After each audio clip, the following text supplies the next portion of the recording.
دوستو، اسرائیل پر حملہ کرنے والی فلسطینی مزاحمتی تحریک حماس 1987 میں مغربی کنارے یعنی ویسٹ بینک اور غزہ کی پٹی پر اسرائیلی قبضے کے خلاف شروع ہونے والی فلسطینی مزاحمت کے آغاز کے بعد قائم ہوئی تھی۔ حماس تحریک مزاحمت اسلامیہ فلسطین کی سب سے بڑی اسلامی قومیت بنیاد پرست جماعت ہے۔ شیخ احمد یاسین شہید نے 1987 میں عبدالعزیز رنتیسی کے ساتھ مل کر حماس تشکیل دی۔ حماس انتظامی طور پر دو بنیادی گروہوں میں منقسم ہے۔ پہلا گروہ فلاحی و معاشرتی امور جیسے کہ اسکولوں، اسپتالوں اور مذہبی اداروں کی تعمیر کا حامی ہے، جبکہ دوسرا گروہ اسرائیل کے خلاف مزاحمت کرنے والا ہے۔ اسرائیل کے خلاف کارروائیاں زیادہ تر فلسطین کی زیر زمین القسام بریگیڈ سر انجام دیتی ہے۔ ویڈیو میں مزید آگے بڑھنے سے قبل جن دوستوں نے ہسٹری وائس کو سبسکرائب نہیں کیا ان سے گزارش ہے کہ وہ ہسٹری وائس کو سبسکرائب کرے اور اس ویڈیو کو لائک کرے۔ دوستو، حماس کے منشور کے مطابق یہ گروہ اسرائیل کی تباہی کے لیے پرعزم ہیں۔ وقت کے ساتھ ساتھ حماس کی عسکری ونگ القسام بریگیڈ کی طاقت بڑھتی رہی اور سن 2005 کے بعد حماس نے فلسطینی سیاسی عمل میں شمولیت اختیار کرنا شروع کی۔ 2006 میں حماس نے فلسطین کے قانون ساز انتخابات میں کامیاب ہو کر 2007 میں اس وقت کے صدر محمود عباس کی فتح تحریک پر سبقت لیتے ہوئے غزہ پر اپنا سیاسی اثر و رسوخ مضبوط کیا۔ اس گروہ کی غزہ میں اسرائیل کے ساتھ 3 بڑی لڑائیاں بھی ہو چکی ہیں۔ مجموعی طور پر حماس اور کچھ معاملات میں اس کے عسکری ونگ کو اسرائیل، امریکہ، یورپی یونین، برطانیہ اور دیگر عالمی طاقتوں نے دہشت گرد گروہ قرار دے رکھا ہے۔ حماس کے خلاف متعدد اسرائیلی آپریشنز کے باوجود یہ تنظیم قائم رہی۔ دوستو، فلسطین کی مزاحمتی تحریک حماس کے بانی اور روحانی پیشوا شیخ احمد یاسین شہید تھے۔ انہوں نے 1987 میں عبدالعزیز رنتیسی کے ساتھ مل کر حماس تشکیل دی۔ شیخ احمد یاسین 1938 میں پیدا ہوئے تھے۔ اس وقت فلسطین پر برطانیہ کی حکمرانی میں تھا۔ اس وقت سے ہی ان کے تمام نظریات اور تصورات اس توہین و ہزیمت پر استوار ہونے لگے، جس کا فلسطینیوں کو شکست کے بعد سامنا تھا۔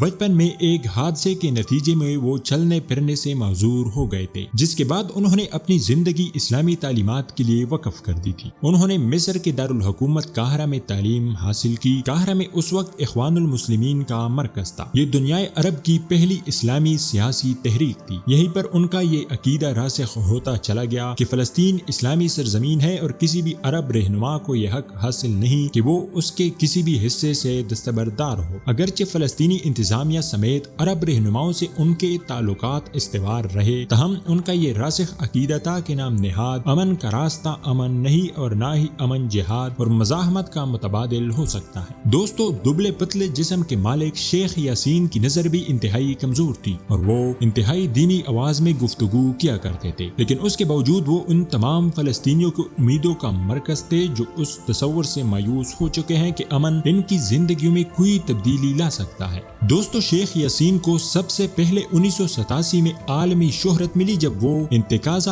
اول کے موقع پر سامنے آئے۔ اس وقت فلسطینی اسلامی تحریک نے حماس نام اختیار کیا، جس کے معنی جوش و جذبہ کے ہیں۔ 1998 میں اسرائیلی فوج سے تعاون کرنے والے فلسطینیوں کے قتل کا حکم دینے کی پاداش میں اسرائیل نے انہیں عمر قید کی سزا سنائی تھی۔ 1997 میں انہیں ان 2 اسرائیلی ایجنٹوں کے بدلے رہا کر دیا گیا تھا، جس پر اردن میں فلسطینی رہنماؤں کو قتل کرنے کا الزام تھا۔ تاہم اسیری کے ان دنوں میں ان کی مقبولیت میں بے پناہ اضافہ ہوا اور وہ فلسطین کی جہادی مزاحمت کی علامت بن گئے۔ وہ اردن میں ہونے والی عقبہ سربراہ ملاقات اور مذاکرات کے نتیجے سے بھی مطمئن نہیں تھے۔ اس ملاقات میں امریکہ، اسرائیل اور فلسطینی رہنماؤں نے ایک دوسرے سے ملاقاتیں کی تھی اور اس سربراہ کانفرنس کی خاص بات یہ تھی کہ اس میں اس وقت کے فلسطینی وزیر اعظم محمود عباس نے تشدد کو ختم کرنے کا عزم کا اظہار کیا تھا۔ اسرائیل ان سے شدید نفرت کا اظہار کرتا رہا ہے، بلکہ انہیں فلسطینیوں کا اسامہ بن لادن قرار دیتا ہے۔ دوستو، شیخ ستمبر 2003 میں ایک قاتلانہ حملے میں زخمی ہوئے، تاہم 22 مارچ 2004 کو اسرائیل کے ایک گن شپ ہیلی کاپٹر کے میزائل حملے میں شہید ہو گئے۔ اس وقت آپ نماز فجر کی ادائیگی کے لیے جا رہے تھے۔